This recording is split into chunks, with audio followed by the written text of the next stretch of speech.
Hello students, how are you all? I hope you are doing well. I am your English grammar teacher Zila. Last classes में हम लोगों ने आपका first chapter पढ़ा था which was sentences. आज हम आपका सेकंड चैप्टर पढ़ेंगे which is parts of speech. तो चलिए स्टार्ट करते हैं. All the words can be divided into 8 classes called parts of speech. ठीक है, हम इन्हें parts of speech कहते हैं. ये 8 parts क्या हैं? आइए देखते हैं.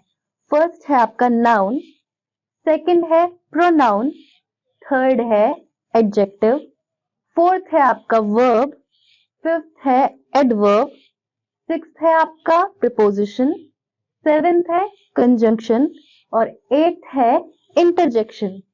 आइए एक एक को ध्यान से पढ़ते हैं. पहला है आपका noun. A noun is the name of a person, animal, place और थिंग. ठीक है, लास्ट क्लासेस में हमने आपको फर्स्ट स्टैंडर्ड में भी पढ़ाया था, आप एक बार रिकॉल कीजिए. नाउन मैंने बताया था नाम होता है, चाहे वो जगह का हो, इंसान का हो, चीज का हो, कुछ भी. ठीक है, एक एग्जांपल लिखते हैं. The teacher was teaching the students. Teacher जो है वो बच्चों को पढ़ा रही थी. अब यहाँ पे दो लोगों की बात हुई है, यानी कि एक टीचर और एक स्टूडेंट. तो टीचर और स्टूडेंट्स ये दोनों आपके नाउन हो गए. समझ में आया? नेक्स्ट अब हम देखते हैं pronoun. Pronoun, a pronoun is a word used in place of a noun. यानी कि प्रोनाउन जो है वो तब यूज होता है जब हम नाउन के लिए उस वर्ड को यूज करते हैं. एग्जाम्पल देखिए आप.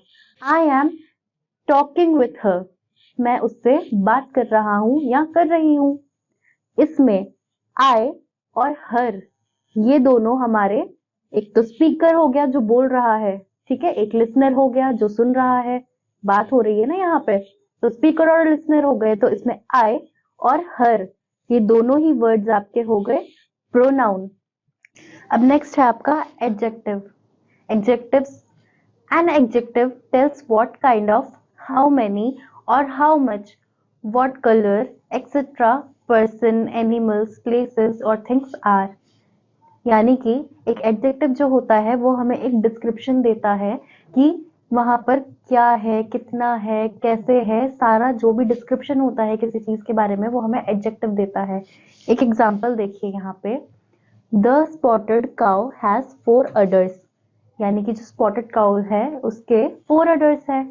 अब यहाँ पे स्पॉटेड यानी कि व्हाट काइंड ऑफ, किस तरीके के है, स्पॉटेड है. 4 अडर्स यानी कि कितने हैं, हाउ मेनी, यहाँ पे 4 लिखा है. तो यहाँ पे हमें 2 डिस्क्रिप्शंस दी गई हैं काउ के बारे में कि स्पॉटेड है और 4 है. ठीक है, नेक्स्ट देखिए आपका verb. A verb is used to say what a person or thing is a war is, or what a person or thing has. यानी कि वर्ब जो क्लास लास्ट आपके फर्स्ट स्टैंडर्ड में भी आपने पढ़ा है कि वर्ब जो होता है वो सिंपली आपका डूइंग वर्ब है. लेकिन अब वो काम कब हुआ है, वो काम हो रहा है, वो काम हो चुका है, वो काम होगा, वो चीज हमें क्लियर नहीं है यहाँ पे. लेकिन बस इतना है कि कोई ना कोई काम होगा या हो रहा है या होता है. It is use to show doing, being or processing. जैसे कि मैंने आपको बताया, इससे हमें पता चलता है कि वो काम हो चुका है, हो रहा है या होने वाला है.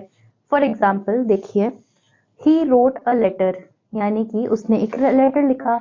ये डूइंग है, यानी कि वो अभी हो रहा है काम. सेकंड है आपका रोहन इज हैप्पी. रोहन जो है वो खुश है. बीइंग यानी कि है, खुश है ना वो. Third, Chinky has a pen. Chinky के पास पेन है. प्रोसेसिंग यानी कि वो काम चल रहा है अभी. एडवर्ब. एडवर्ब देखिए, an adverb is a word that adds to the meaning of a verb, an adverb or an adjective.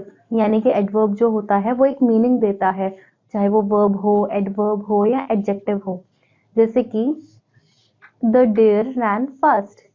अब यहाँ पे देखिए ran how, इसमें हमें एक डिस्क्रिप्शन दी गई है कि जो डियर है वो किस तरीके से भागा, वो तेज भागा, धीरे भागा, वो भागा, ये तो हमें बता दिया, पर किस तरीके से वो चीज यहाँ पे हमें एडवर्ब बताता है. नेक्स्ट देखिए आपका preposition. A preposition is a word which shows the relation between a noun और अ pronoun or some other words in a sentence।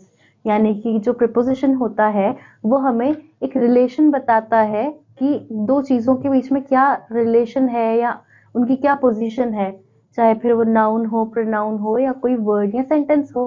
For example, the books are on the table, यानी कि किताबें जो हैं वो टेबल पर रखी हैं।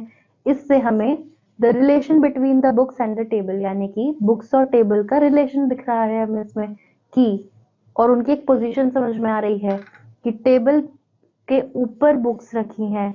हमें ये पता चल रहा है पोजीशन की, टेबल की पोजीशन क्या है और बुक्स की पोजीशन क्या है, वो ऊपर रखी है, नीचे है, साइड में है। इस तरीके से हमें उनका एक रिलेशन समझ में आ रहा है। समझे? नेक्स्ट है आपका conjunction. A conjunction is used to join words, group of words और sentences. For example, Kirti and Sneha went for a walk, यानी कि कीर्ति और स्नेहा वॉक के लिए गए। ये एक ज्वाइनिंग वर्ड है, यानी कि कंजंक्शन है, क्योंकि यहाँ पे दो लोगों की बात हुई है, कीर्ति और स्नेहा, तो उन दोनों के नाम के बीच में एंड वर्ड आया है, वो एक ज्वाइनिंग वर्ड है, इसलिए ये हमारा कंजंक्शन हुआ। नेक्स्ट देखिए आपका इंटरजेक्शन। इंटरजेक्शन क्या होता है? An interjection is a word which expresses some sudden feeling. For example, the storm has ruined several villages.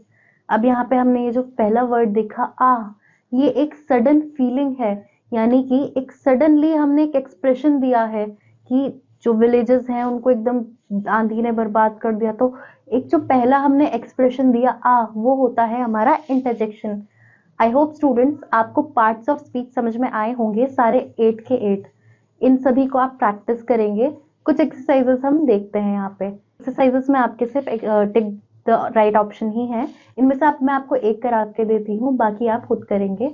First देखिए, dash is the name of a person, thing, animal और place. क्या आएगा बच्चों? देखिए आपके ऑप्शंस देखिए। फर्स्ट है आपका प्रोनाउन, सेकंड है आपका नाउन और थर्ड है वर्ब। मैंने आपको बताया था नाउन जो होता है वो एक नाम होता है, फिर चाहे वो इंसान का हो, जानवर का हो, जगह का हो, चीज का हो, कुछ भी हो, जो भी नाम होता है, अगर जब हम किसी नाम के बारे में बात कर रहे होते हैं तब हम नाउन यूज करते हैं। तो आपका पहला आंसर होगा नाउन। यहीं पे आपके सेकंड और थर्ड आप अपने आप करेंगे। बाकी सारे पार्ट्स ऑफ स्पीच, जो 8 पार्ट्स ऑफ स्पीच है आपके, उनको आप खुद प्रैक्टिस करेंगे और आपकी एक्सरसाइज आप कंप्लीट करेंगे। So we'll meet you in the next class. Till then bye students.